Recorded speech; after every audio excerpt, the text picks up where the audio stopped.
Northwest Florida mostly dodging a bullet when it comes to Fred. Good evening, everyone. I'm Carolyn Cerda. New tonight, a warning from the Okaloosa County Sheriff's Office about a scam involving a cell phone company.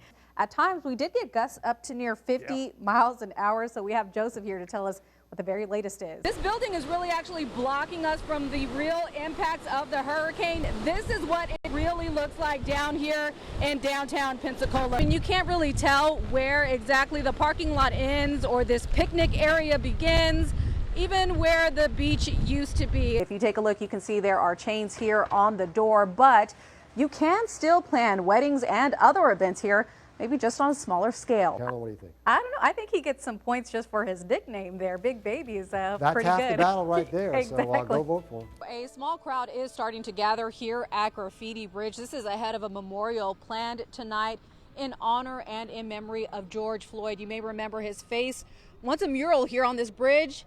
Tonight, his name still displayed here, along with others who have been killed by police. Stanley Lively made his first appearance in court today in downtown Pensacola. Now, we also obtained the arrest report, which details the violent attacks he's accused of committing. Right now, coastal areas of Northwest Florida under tropical storm warnings as a system in the Gulf makes its way toward Louisiana, but we are in the path of what could likely be the worst of this storm. Thousands of Afghans desperate to escape, some chasing U.S. planes as they taxi for takeoff. Talked about Peanut out in the rain today. We have proof. Adorable. Definitely more rain in our area, Alan. Just one of those days you want to just take a nap. Yeah, that sounds wonderful. Northwest Florida mostly dodging a bullet when it comes to Fred. Good evening, everyone. I'm Carolyn Cerda. The storm making landfall in the eastern panhandle this afternoon. The first warning weather team been tracking the path for days, bringing you the latest updates.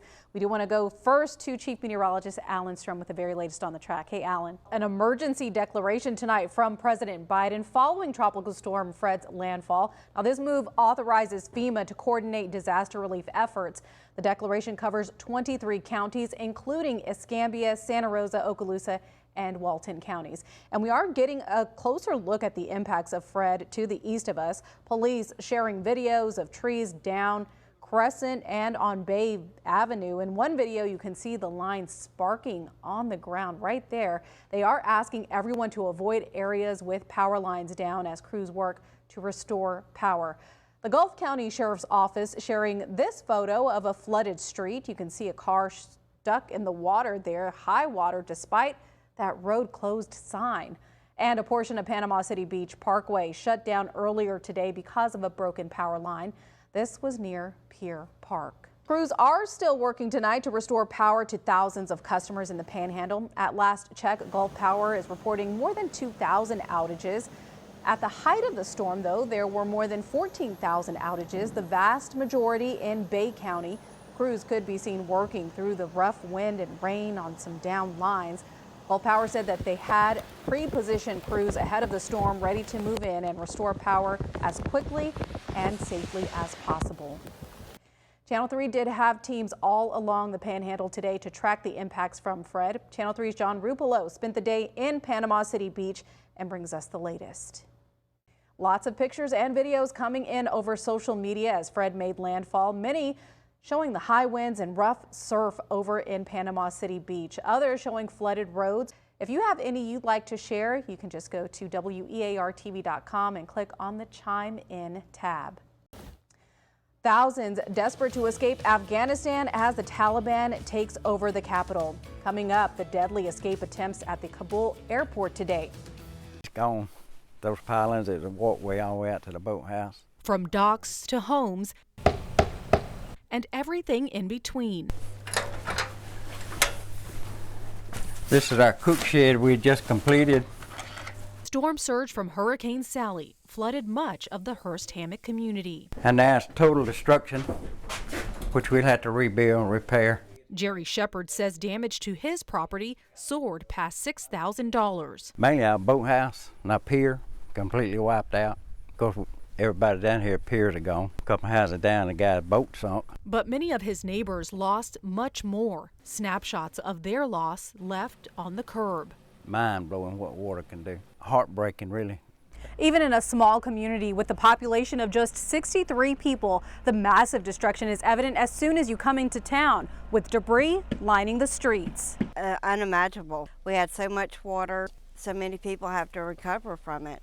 Heather Bryant's home was one of the few high enough to escape the water, but she still received damage. There's a water line in the car that it got, I want to say, at least 10, 12 inches in the car. Even with house after house here under repair, The kids will swim out there. We had big floaties. neighbors are holding on to their fond memories and remembering this tight-knit community is resilient. This is about the third time we've had this occur.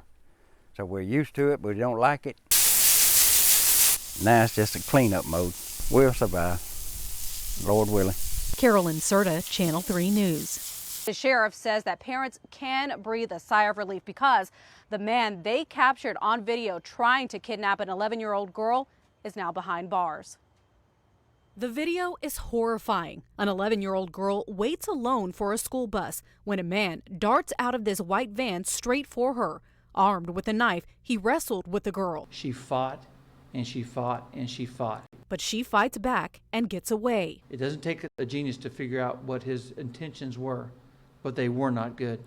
So a life was saved. The attack unfolding at this bus stop on Old Quarryfield Road and Perdido Street around 7 Tuesday morning. More than 50 deputies scoured the neighborhood, and within 8 hours, We have caught the animal that tried to kidnap an 11-year-old girl this morning. Sheriff Chip Simmons saying the tag number on the van led deputies to this home on Betty Road. They found the van and the man they believe is responsible for this attack. The sheriff says the van's bumper, which was originally described to be silver, had fresh black paint. And the suspect had blue slime still stuck on his clothes and body. The girl was playing with blue slime at the time of the attempted kidnapping. You saw the blue goo, the slime that's on the suspect. You're not kidding anyone. And the sheriff's message for the girl who fought her way to freedom? My message to her is that she's my hero. And tonight, the sheriff says that brave girl is doing well tonight. He says she does have a few scratches, but that she and her mother are working through this. Now, as for that suspect, what we know again about Jared Stanga tonight, the 30-year-old man, officials say that he is charged with aggravated assault and also attempted kidnapping. Bob. The thrill of the catch, Oh, he's a strong one. reeling in your prize. There's another drum probably. A feeling for many dashed by the closure of the 3-mile fishing pier. Well, you can get more in the channel out there. It's deeper water. Fish, you even got a chance of catching some snapper if you get out there. Rick Holder, one of many eager anglers, anxious to once again cast their lines off this pier. People are just like bent out of shape because nobody's trying to get it fixed. It's been closed since Hurricane Sally sent Skanska barges through it in September, causing about $20 million in damages. We have an entire segment of the pier about 3/4 of the way out that was taken out by a barge. In addition to that, there's some damage down below. Commissioner Jeff Burgash says repairs can't start until funding is made available. And that money is wrapped into the lawsuit against Skanska, which is still in litigation. I do know this. We will rebuild. We will get something done, but we got to get the money to do it first. Fishermen, meantime, finding other options to wet their hooks, such as Maritime Park. There's more people coming here now because, that bridge is closed over there. But they're also raising concerns about the conditions here. Piles of bricks and other rubble still on site. Might as well kiss this one goodbye. This stuff right here, that's ridiculous. I mean, it's been almost a year now. Pensacola leaders say they're still waiting for funding from FEMA to fix this damage. Looks like it might be a truck. While the waiting continues, fishermen who rely on the area's piers and docks are making do and hoping the closures and damages have limited impacts. Half the people walking up and down the pier are tourists. Not good for anybody who wants to fish the pier. Carolyn Cerda, Channel 3 News. Hundreds of volunteers are spending their Saturday placing tens of thousands of American flags on graves at Barrancas National Cemetery. Now, they say it is their way of honoring fallen service members this Memorial Day weekend. Joseph F. Simons. One flag and one name at a time. Clifford Livingston. Boy Scout Samuel Anderson places an American flag on the grave of an American hero.